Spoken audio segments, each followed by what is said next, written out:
Lesson 2, Section 4, Understanding Use Zones and Proper Equipment Spacing. In the previous section, we spoke about the importance of having a cushioning surface under and around all elevated pieces of equipment where a child may fall. The area where this cushion surfacing is recommended is also known as the use zone. As a general rule, all elevated playground equipment, including platforms, climbers, balance beams, vertical ladders, and independent play features, should have a minimum of 6-foot use zone in all directions from the edge of the playground equipment. Some specialty equipment, such as slides, rotating equipment, and swings, may have a larger use zone requirement. It's important that you reference the CPSC handbook or talk to a certified playground safety inspector to ensure that you're meeting these standards.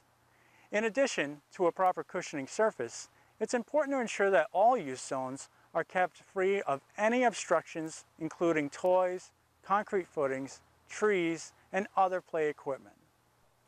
Children can be seriously injured if they fall from a piece of equipment or onto another piece of equipment or obstruction. Let's take a closer look at proper equipment spacing and layout.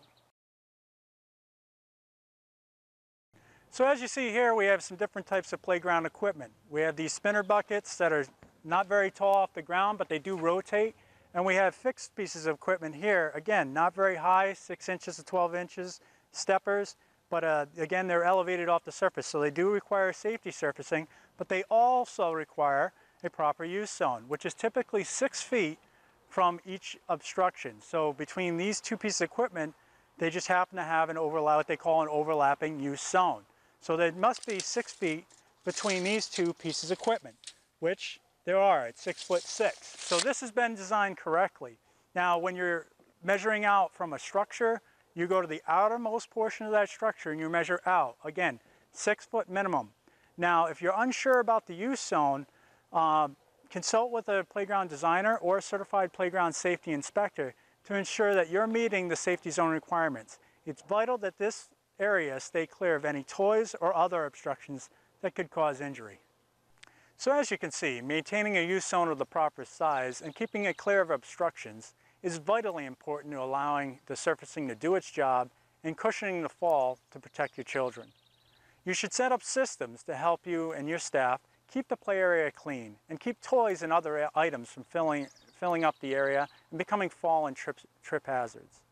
The addition of storage boxes and sheds are a great way to store and organize loose equipment and to keep items out of the way and in good condition. Websites such as Pinterest are a great resource to explore ideas on how to provide creative, safe, efficient, and organized storage options. Just remember, keep it clean, keep it safe.